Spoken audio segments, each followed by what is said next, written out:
জামাত ইসলামের যারা fan follower আছেন তারা গতকালকে থেকে অনেকটা খুশি। আজকে আমরা তিনটা কারণ জানাবো যে কারণে জামাত আগামী নির্বাচনে যদি মানুষ একবার বিশ্বাস করে ফেলে তাহলে এই নির্বাচনে বিএনপিকে বড় ধরনের একটা ধাক্কা খেতে হবে। বাংলায় একটা কথা আছে, জন্ম হোক যথা তথা, কর্ম হোক ভালো। অর্থাৎ আপনার জন্ম হতে পারে কোনো খারাপ একটা ফ্যামিলি ব্যাকগ্রাউন্ড থেকে, কোনো একটা বস্তি থেকে, কোনো একটা ফ্যামিলি লিগেসি নাও থাকতে পারে, চোরটা বিভিন্ন ভাবে আপনার পারিবারিক ব্যাকগ্রাউন্ড থাকতে পারে, কিন্তু আপনি আপনার কর্ম দ্বারা যদি নিজেকে প্রমাণ করতে পারেন তাহলে মানুষ আপনাকে গ্রহণ করে নিবে। অর্থাৎ কর্ম হইতে হবে ভালো। জামাত 1971 রাজাকার, তারপর বিভিন্ন ট্যাগ থাকার পরেও আজকে 2024-এ এসে জামাত যে বক্তব্যগুলো দিচ্ছে, এই বক্তব্যগুলো কোন রাজনৈতিক দল এমন ভাবে দিতে পারে না। আমি চাই বিএনপিও ঠিক এমন ঘোষণা দিক, এতে বাংলাদেশের মানুষের কপাল খুলে যাবে।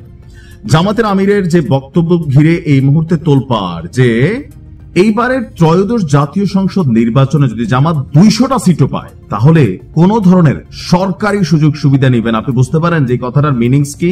সরকারি কোনো সুযোগ সুবিধা নিবে না। অর্থাৎ একজন এমপির জন্য বরাদ্দ যে গাড়ি বাড়ি, রাষ্ট্রীয় কর্মচারী, তারপর হচ্ছে তার বেতন ভাতা, আনুষঙ্গিক বছরে কিন্তু ভালো একটা পয়সা কিন্তু এখান থেকে আসে।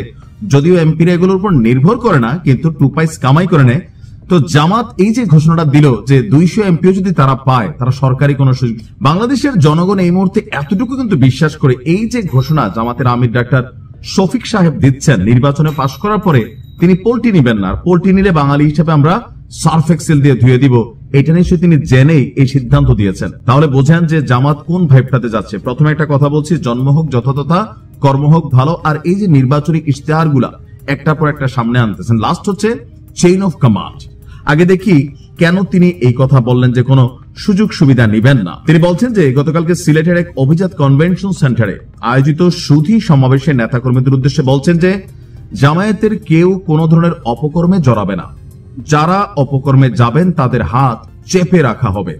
It's like a sounds good. আমার কাছে এটা সাউন্ডসটা ভালো লাগছে যে হাত চেপে রাখা হবে। অর্থাৎ দেশের রাজনৈতিক দলের প্রতি ইঙ্গিত করে তিনি বলছেন 5ই আগস্টের পর অনেক পরিবর্তন হয়েছে, তবে রাজনৈতিক দলের নেতারা দায়িত্বশীলতার পরিচয় দিতে পারেনি। আগামী নির্বাচনের মাধ্যমে সামাজিক ন্যায় বিচার যদি কায়েম হয় তাহলে দুর্নীতির জট কেটে যাবে, কেননা আমাদের স্বার্থের ব্যাপারে সবার আগে বাংলাদেশ।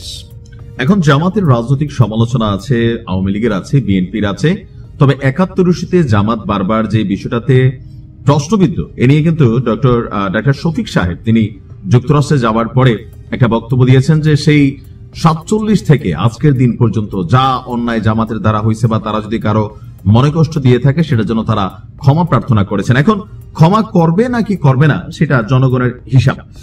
তবে এই মুহূর্তে নির্বাচনের মনোনয়নকে কেন্দ্র করে সারা বাংলাদেশে জামাতের যে কৌশল ছিল, বিএনপির যে অবস্থান ছিল, এর মধ্যে একটা জিনিস প্রতীয়মান হয়ে গেছে। কোনটা?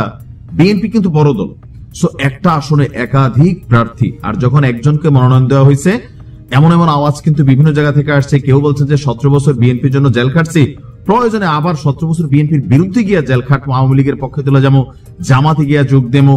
ইভেন এটার কিন্তু একটা ইফেক্ট তলে তলে তৈরি হচ্ছে। ধরেন কোন একটা এলাকার ভিতরে মনোনয়ন পাইছে বিএনপির একজন, আরেকজন যিনি পান নাই, বা একাধিক ব্যক্তিরা যারা আছেন তারা আবার কোরাম করে যদি ধরেন জামাতের পক্ষে চলে যায় বা তলে তলে সেট আপটা দেয়, উপরে থাকে না, আওয়ামী লীগের সময় তো এরকম দেখছি যে উপরে আছে কিন্তু বিদ্রোহী প্রার্থীদের সাথে তলে তলে হাত মিলিয়ে চলতো, বা আওয়ামী লীগের প্রার্থীকে কিন্তু তারা পরাজিত করে ফেলতো। এরকম বিভিন্ন সময় ঘটছে।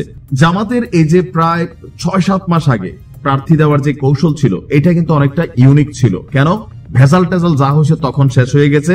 আবার ধরেন মনে মনে গোষ্ঠারসা থাকলো, মিলমিশ কিন্তু তারা এক ধরনের করে ফেলছে। বাট বিএনপি যেহেতু ঠিক নির্বাচনের আগ মুহূর্তে এসে এই মুহূর্তে যখন এই মনোনয়নটা দিল, স্বাভাবিকভাবে এটার একটা তরতাজা ক্ষোভ, রাগ, গোসা শরীরে সবারই আছে। কারণ সবাই কিন্তু আসলে এমপি হইতে চায়, সবাই চায় তার নেতা এমপি হোক। কিছু মিলিয়ে এই মুহূর্তে বিএনপি বড় দল, তাদের ভোট ব্যাংক আছে, তাদের সাপোর্টার বেশি, কিন্তু জামাত এগুচ্ছে ভিন্ন কর্মে। ওই যে প্রথমে বললাম যে জন্ম হোক যথাযথ, কর্ম হোক ভালো।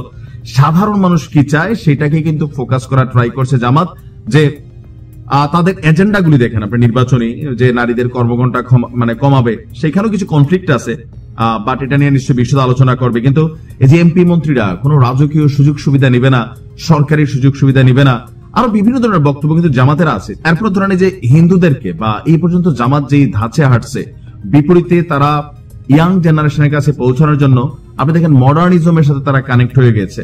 আগে কট্টরপন্থী একটা থিঙ্কিং থাকলেও সেখান থেকে বের হয়ে চলে আসছে। হিন্দুদের সাথে তারা একটা কমিউনিকেশন বন্ডিং করতেছে, এমনকি হিন্দুরও মোটামুটি দলমত নির্বিশেষে তারাও কিন্তু একটা বড় অংশ রাজনৈতিক স্বার্থে হোক, নিরাপত্তার স্বার্থে হোক, অথবা সুযোগ সুবিধার স্বার্থে হোক, তারা কিন্তু এখানে কানেক্ট হচ্ছে।